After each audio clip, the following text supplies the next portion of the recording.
नमस्कार, लोकसंदेश न्यूजमध्ये आपले स्वागत। मी स्मिता यादव। पाहूयात काही विशेष घडामोडी।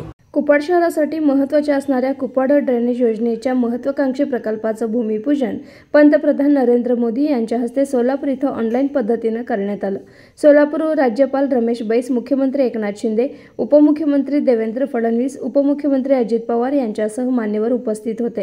हा सोहळा पाहण्यास कुपवाड इथल्या आयोजित कार्यक्रमास आमदार सुधीर गाडगीळ, आयुक्त तथा प्रशासक सुनील पवार, भाजपचे ज्येष्ठ नेते माजी उपमहापौर शेखर इनामदार, भाजपचे शहर जिल्हाध्यक्ष प्रकाश ढंग, माजी आमदार दिनकर पाटील, नितीन शिंदे, भाजपा नेते मोहन वनखंडे, माजी महापौर संगीता खोत, माजी सभापती धीरज सूर्यवंशी, भाजपा महिला आघाडीच्या शहर जिल्हाध्यक्षा गीतांजली ढोपे पाटील, स्थानिक माजी नगरसेवक विष्णू माने, सोनाली सागरे, राजेंद्र कुंभार, कल्पना कोळेकर, सविता मदने, वहिदा नायकोडी यांच्यासह इतर मान्यवर उपस्थित होते।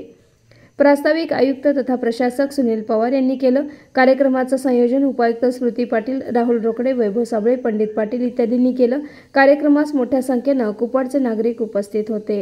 भूमिपूजन समारंभ प्रसंगी उपस्थित असलेले आपले आमदार सुधीरदादा गाडगीळ, माजी आमदार नितीनराजे शिंदे, माजी आमदार दिनकर तात्या पाटील, शेखर इनामदार साहेब, प्रकाश ढंग साहेब, इथं उपस्थित असलेले माजी नगरसेवक विष्णू माने, जगन्नाथ दादा, वनखंडे सर, सर्वांची नावं घेत बसलं तर आणखी जास्त वेळ होईल।